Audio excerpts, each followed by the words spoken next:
P1 आ गया इसका nickname. पर वो फिर रुको, अच्छा जूम है ना तो चल जाएगा, ठीक।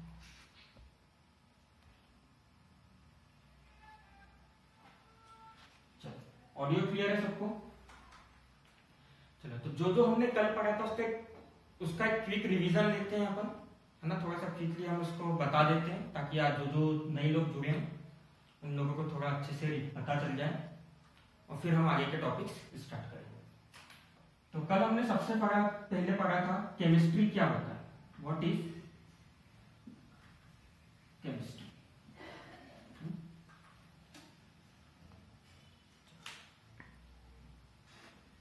तो केमिस्ट्री क्या होता है सबसे पहले कल हमने ये पढ़ा था। तो केमिस्ट्री क्या होता है, देखो आपके आसपास यूनिवर्स में सराउंडिंग हर चीज क्या है, मैटर है। तो ये मैटर का नेचर क्या है, कैसे एक मैटर दूसरे मैटर के साथ में इंटरेक्ट करता है, उसमें क्या क्या ट्रांसफॉर्मेशन आते हैं, उसकी प्रॉपर्टीज क्या है, ठीक। इन सब चीजों के बारे में जब हम स्टडी करते हैं तो साइंस की उस ब्रांच को हम क्या बोलते हैं, केमिस्ट्री। तो बेसिकली केमिस्ट्री क्या है, branch of science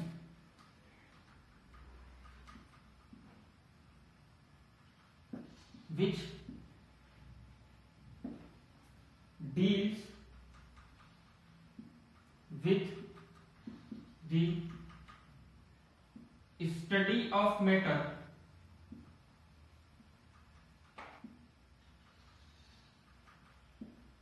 and the changes under which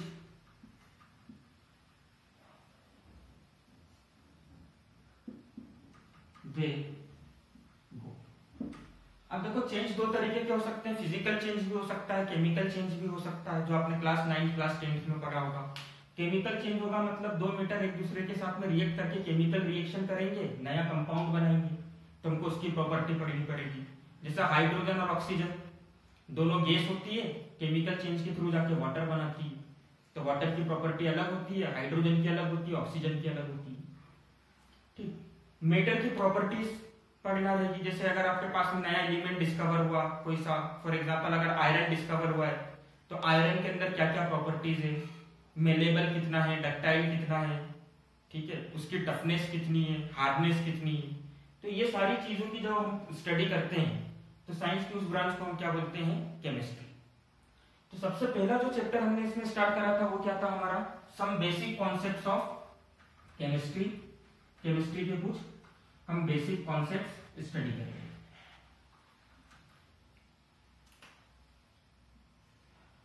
some basic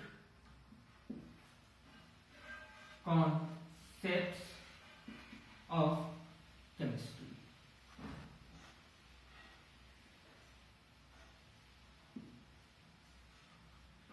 है ना। तो यहां से आपकी क्लास 11 की केमिस्ट्री का चैप्टर फर्स्ट स्टार्ट होता है, जिसका हेडिंग क्या है, some basic concept of chemistry.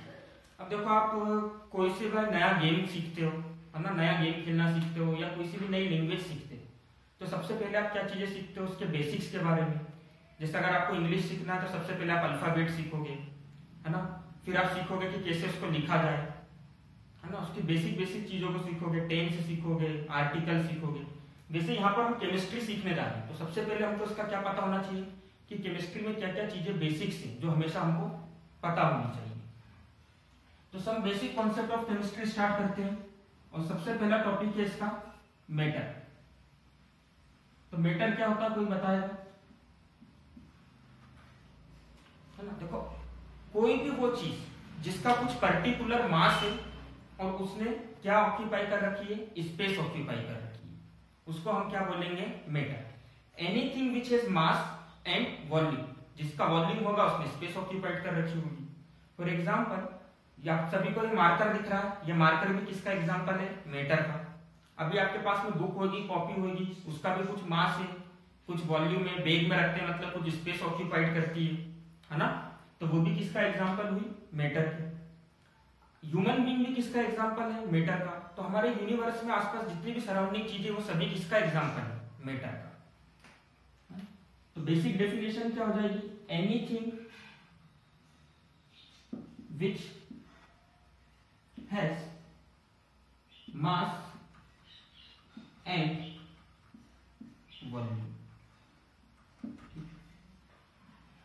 अब नेक्स्ट मैंने आपको बताया था स्टेट्स ऑफ मैटर। कौन कौन सी स्टेट्स ऑफ मैटर होती? देखो स्टेट्स ऑफ मैटर आप क्लास 7 के साइंस से पढ़ के आते हो। कौन कौन सी स्टेट्स ऑफ मैटर के बारे में पता है आपको?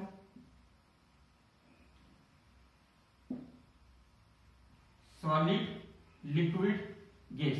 अच्छा, क्या ये तीन ही स्टेट ऑफ मैटर होती है? जिन्होंने कल की क्लास अटेंड कर ली उनको तो पता होगा। Yes, there are 5 states of matter, पर आपको सिलेबस में 3 पढ़नी है, सॉलिड, लिक्विड, गैस। अदर 2 कौन कौन सी है? सबसे पहले आती है आपकी प्लाज्मा, और उसके बाद आती है आपकी बोस आइंस्टाइन कंडेंसेट्स। क्या आप ये चीज जानते हैं, ये जो बोस जो नाम लिखा हुआ है वो एक इंडियन ओरिजिन के साइंटिस्ट के, जिन्होंने आइंस्टाइन के साथ में मिलकर, एल्बर्ट आइंस्टाइन के साथ में मिलकर 5th स्टेट्स ऑफ मैटर को डिस्कवर करा था। चलो सॉलिड लिक्विड गैस के बारे में तो सबको बेसिक आइडिया है कि सॉलिड में पार्टिकल पास पास होते हैं, मूव करने के लिए फ्री नहीं होते हैं, डेफिनाइट शेप होता है, डेफिनाइट वॉल्यूम होता है, रिजिड होता है। सिमिलरली लिक्विड के अंदर भी आपको आइडिया है कि पार्टिकल थोड़े थोड़े दूर होते हैं, मूव करने के लिए फ्री होते हैं, पर एक दूसरे का क्या फॉलो करते हैं? पाथ फॉलो करते हैं। जैसे अगर हम घर में पानी ढूंढते हैं तो पानी एक डायरेक्शन में बहता है, ऐसा नहीं होता कि आधा पानी राइट हैंड साइड में गया, आधा लेफ्ट हैंड साइड में गया, आधा पीछे गया, है ना, ऐसा नहीं होगा। एक पर्टिकुलर पाथ में क्या करेंगे? एक दूसरे को पार्टिकल फॉलो करेंगे। गैस की अगर हम बात करें, अच्छा लिक्विड के अंदर शेप डेफिनाइट होता है क्या? आप बॉटल में डालो, पानी किसका शेप ले लेगा? बॉटल का। टम्बलर में डालो, किसका शेप ले लेगा? टम्बलर का, है ना। तो शेप डेफिनाइट नहीं होता है, पर वॉल्यूम फिक्स्ड होता है। गैस के अंदर क्या होता है? पार्टिकल बहुत ज्यादा दूर दूर होते हैं। फॉर एग्जांपल यदि हम घर में देखते हैं परफ्यूम, तो परफ्यूम कितनी सी बोतल में स्टोर होता है? इतनी सी बोतल में गैस के फॉर्म में। पर जब हम उसको लगाते हैं और यूज करते हैं तो क्या होता है? प्रेस करते हैं, परफ्यूम बाहर निकलता है और हमारे पूरे रूम में उसका स्मेल आने लगता है। मतलब जो गैस बाहर निकली उसने हमारे पूरे रूम की स्पेस को क्या कर लिया है? ऑक्यूपाई कर लिया है। ठीक है, तो गैस का ना ही वॉल्यूम फिक्स्ड होता है, ठीक, ना ही शेप फिक्स्ड होता है, पार्टिकल बहुत ज्यादा दूर दूर होते हैं। अब प्लाज्मा क्या होता है और बोस आइंस्टाइन क्या होता है? तो देखो प्लाज्मा सुपर चार्ज्ड स्टेट होती है मैटर की, मतलब जो पार्टिकल होते हैं उनको आयोनाइज करके हम सुपर चार्ज करते हैं, तो उस स्टेट ऑफ मैटर को हम क्या बोलते हैं? प्लाज्मा। ठीक है, अगर आप आरआर पेट के विजिट पे जाते हो तो वहां पर आपको ये स्टेट ऑफ मैटर देखने को मिलेगा। आरआर पेट, Raja Ramanna centre for advance technology, है ना, साइंस डे पर स्कूल की तरफ से विजिट पर ले जाया जाता है। तो बोस आइंस्टाइन कंडेंसेट्स की बात करते हैं। बोस आइंस्टाइन कंडेंसेट्स क्या? देखो ये क्या था? सुपर चार्ज स्टेट थी जिसके अंदर पार्टिकल क्या थे? आयोनाइज्ड करा और सुपर चार्ज हुआ। बोस आइंस्टाइन कंडेंसेट्स मतलब छोटे छोटे पार्टिकल ने मिलकर एक बड़ा पार्टिकल बनाया, पेरेंट पार्टिकल बनाया, उसको हम क्या बोलते हैं? Bose Einstein condensate states of matter. लिख लो इतना, समझ में आ गया सबको?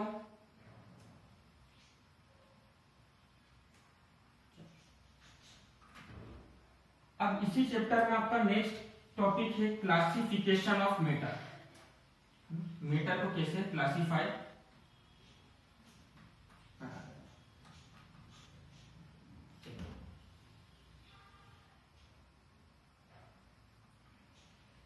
Classification of matter. तो देखो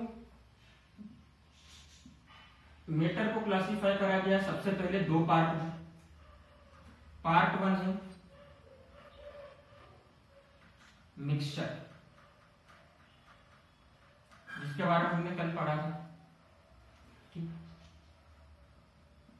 पार्ट 2 है आपका प्योर सब्सटेंसेस। अब मिक्सचर और प्योर सब्सटेंसेस को फर्दर डिवाइड करा गया है कुछ कुछ कैटेगरी में। तो आपने क्लास 9 में भी पढ़ा गया था, there are 2 types of mixture. कौन कौन से मिक्सचर होते हैं?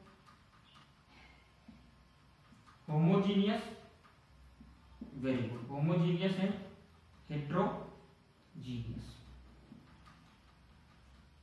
लिखा हुआ विजिबल है सबको?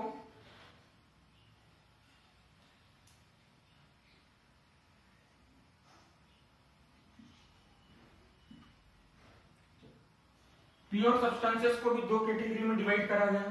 कौन कौन सी? Elements and compounds. अच्छा, बाद में आप पढ़ोगे कि ये कंपाउंड्स को भी फर्दर डिवाइड करा गया है,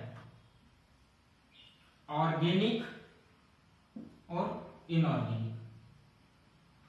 और जैसे जैसे आप क्लास 11 की केमिस्ट्री को पढ़ोगे आपको पता चलेगा कि ऑर्गेनिक केमिस्ट्री आगे चलकर एक नई ब्रांच ही बन जाती है जिसमें हम सिर्फ ऑर्गेनिक कंपाउंड्स के बारे में स्टडी करते हैं। इनऑर्गेनिक केमिस्ट्री की एक अलग ब्रांच होती है जिसमें हम इनऑर्गेनिक कंपाउंड्स के बारे में स्टडी करते हैं। तो ये क्लासिफिकेशन का ब्लॉक डायग्राम है जिसको आपको लिखना है, लिख लीजिए।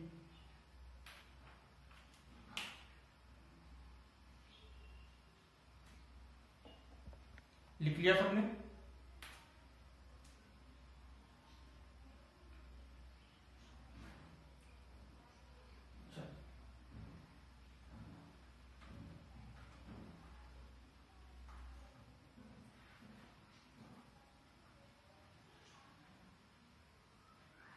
अब देखो मिक्सचर क्या होता है और होमोजीनियस मिक्सचर क्या होता है, हेटेरोजीनियस मिक्सचर क्या होता है, इसको हम थोड़ा फास्टली देख लेते हैं, है ना।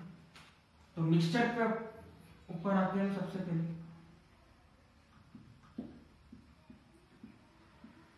मिक्सचर क्या होता है?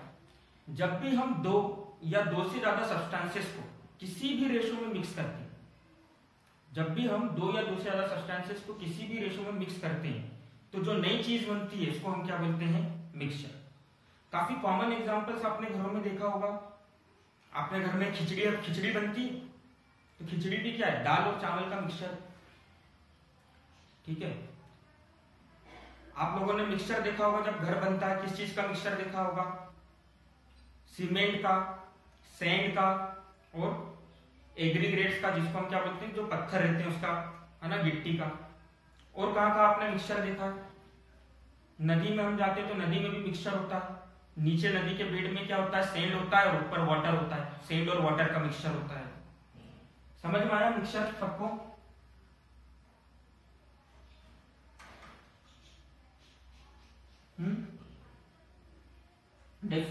डेफिनेशन क्या हो जाएगी मिक्सचर की? व्हेन टू और more than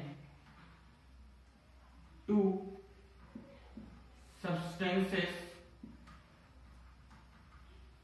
mixed with each other in any ratio।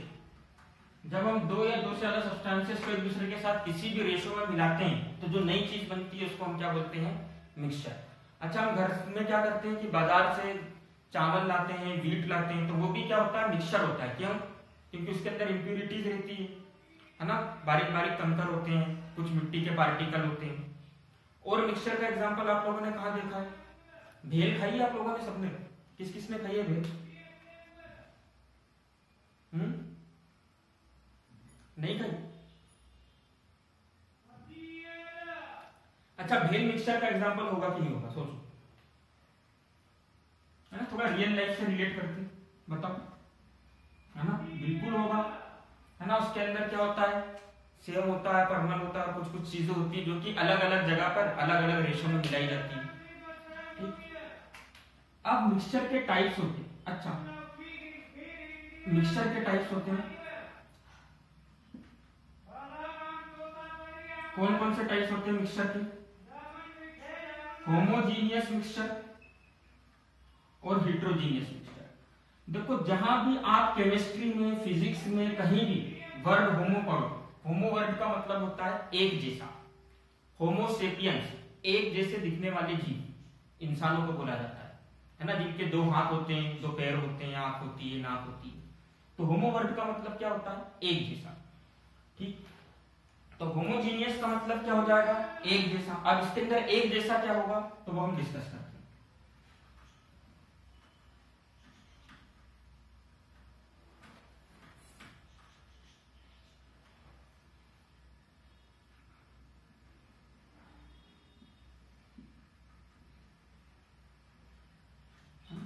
एक बेसिक सा एग्जांपल लेते हैं। हमने क्या करा? एक ग्लास लिया और उसके अंदर हमने क्या डाला, सॉल्ट डाला और ऊपर से क्या डाल दिया, वाटर। अब इस सॉल्ट वाटर के मिक्सचर को मैंने क्या करा, मिक्स करना चालू करा, स्टीर करना चालू करा, किसकी हेल्प से, स्पून की हेल्प से। अच्छा, कुछ समय बाद जब मैं ऑब्जर्व करूंगा तब क्या होगा, क्या दिखेगा मेरे को, क्या सॉल्ट के पार्टिकल दिखेंगे कि डिसअपियर हो जाएंगे, है ना। सॉल्ट के पार्टिकल मेरे को दिखेंगे कि कहीं गायब हो जाएंगे, गायब हो जाएंगे तो हम क्या बोलेंगे, वो डिसॉल्व हो गए। डिसॉल्व का मतलब क्या हुआ, क्लास 9 में आपने पढ़ा था, particles of matter have space between them, मतलब वाटर भी मैटर है और उसके पार्टिकल्स के बीच में जो स्पेस है, जब हमने नमक के सॉल्यूशन को स्टीर करा तो जो सॉल्ट था वो ब्रेक हुआ और इस स्पेस के बीच में जाकर बैठ गया, इसलिए हमको अब वो विजिबल नहीं है और हमने क्या बोल दिया कि सॉल्ट वाटर के अंदर डिसॉल्व हो गया।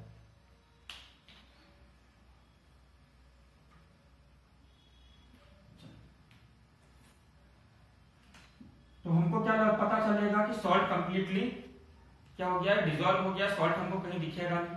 अच्छा, जब हम टॉप से वाटर को ड्रिंक करेंगे तो ज्यादा सॉल्टी लगेगा, बीच से ड्रिंक करेंगे तो ज्यादा सॉल्टी लगेगा, बॉटम से ड्रिंक करेंगे तो ज्यादा सॉल्टी लगेगा, कि तीनों जगह सॉल्टनेस सेम होगी।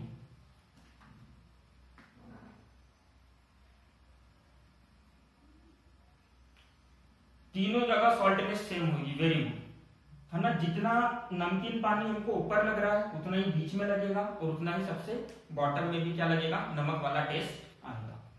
ठीक, इसका मतलब कंपोजिशन क्या हो गया, यूनिफॉर्म हो गया, कंपोजिशन एक जैसा हो गया, है ना। प्रॉपर्टी भी क्या हो गई, एक जैसी, प्रॉपर्टी एक जैसी होगी, मतलब जितना मीठा, जितना नमकीन हमको ऊपर लग रहा था उतना ही नमकीन हमको बीच में लगा और उतना ही नमकीन हमको नीचे लगा। कंपोजिशन सेम होने का मतलब क्या होगा कि मान लो डिसॉल्व होने के बाद टॉप लेयर में सॉल्ट के 3 पार्टिकल हैं, तो बॉटम में भी कितने होंगे, 3। कोई सी मिडिल लेयर में भी आप देखोगे तो कितने दिखेंगे, क्लियर है सबको। यूनिफॉर्म कंपोजिशन, यूनिफॉर्म कंपोजिशन मतलब सॉल्यूशन में आप कहीं भी चले जाओ, इस मिक्सचर में आप कहीं भी चले जाओ, आपको equal number of salt particle दिखेंगे, है ना। यूनिफॉर्म का मतलब होता है एक जैसा, जैसे आपको बोलते हैं स्कूल यूनिफॉर्म, मतलब स्कूल की जो ड्रेस है वो कैसी है, एक जैसी है, उसका कलर एक जैसा, यूनिफॉर्म पहनकर मतलब एक जैसे कपड़े पहनकर। क्लियर है सबको। डेफिनेशन लिखिए, अब समझ में आ गया सबको, जल्दी बता दो, डेफिनेशन लिखिए। When 2 or more than 2 substances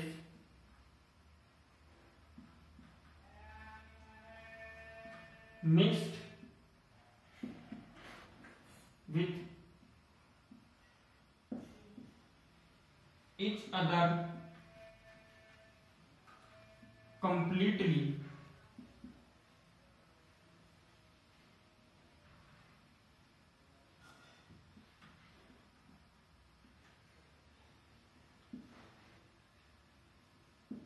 such that they have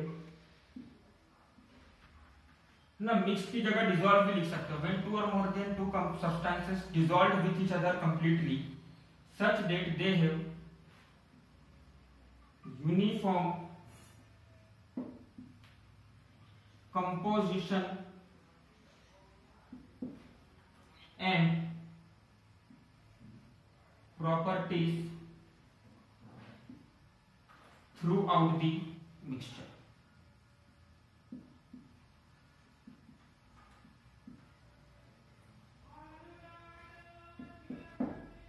तो होमोजेनियस मिक्सचर क्या होगा, वो mixture when 2 or more than 2 substances mixed with each other completely, जब भी हम 2 या 2 से ज्यादा सब्सटेंसेस को एक साथ में कंप्लीटली मिक्स कर देंगे, किस तरह से मिक्स होगा कि यूनिफॉर्म कंपोजिशन दिखेगा, एक जैसी प्रॉपर्टी होगी, तो ऐसे मिक्सचर को हम क्या बोलेंगे,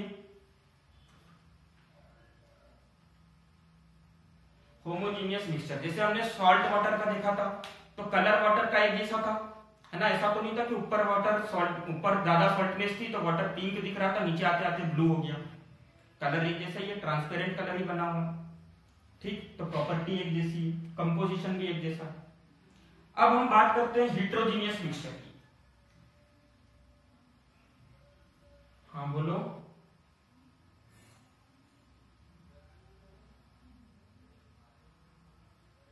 नहीं, देखो होमोजीनियस किसका पार्ट है? मिक्सचर का पार्ट है ना। अभी हमने क्या बोला, होमोजीनियस मिक्सचर के एग्जांपल क्या दिया था? सॉल्ट वाटर, शुगर वाटर, है ना। मान लो आपने सॉल्ट वाटर बनाया, 1 ग्लास वाटर में आपने सॉल्ट लिया 1 टीस्पून, मैंने 1 ग्लास वाटर में सॉल्ट लिया 2 टीस्पून। दोनों में होमोजीनियस मिक्सचर बनेगा? बनेगा कि नहीं बनेगा? तो कंपोजिशन कहां फिक्स हो? मिक्सचर के अंदर रेशो फिक्स नहीं होता। अपने लिखा था डेफिनेशन में, when 2 or more than 2 components mixed with each other in any ratio, किसी भी रेशो में मिला दे। जैसे खिचड़ी भी एक मिक्सचर का एग्जांपल है। किसी के घर में 1 कटोरी चावल 1 कटोरी दाल यूज होता है, किसी के घर में 2 कटोरी चावल 1 कटोरी दाल यूज होता है। तो रेशो कुछ भी हो सकता है, किसके केस में? मिक्सचर के केस में। और सिंस होमोजीनियस मिक्सचर किसका पार्ट है? मिक्सचर का, तो यहाँ पे रेशो फिक्स नहीं होगा। क्लियर है?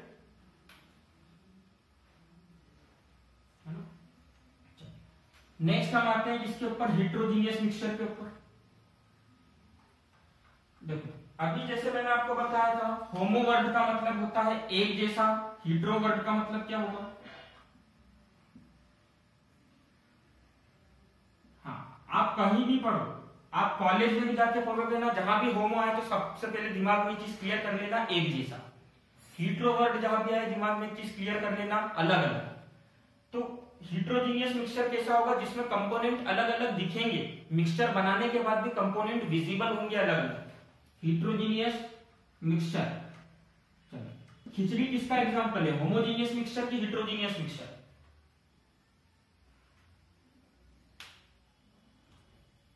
हिट्रोजीनियस होगा ना। होमोजीनियस के अंदर क्या है? कंपोनेंट एक दूसरे के साथ ऐसे मिल जाते हैं कि हमको लगता है सिर्फ एक ही चीज प्रेजेंट है वहां पर। जैसे नमक और सॉल्ट का सॉल्यूशन बनाया था, मिक्सचर बनाया था, तो क्या हुआ?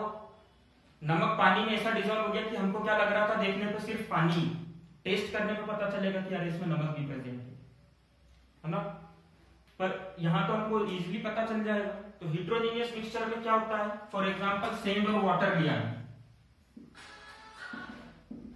1 ग्लास वाटर लिया और उसमें सेंड डाल दी, तो सेंड क्या होगी? ऐसे नीचे बैठ जाएगी।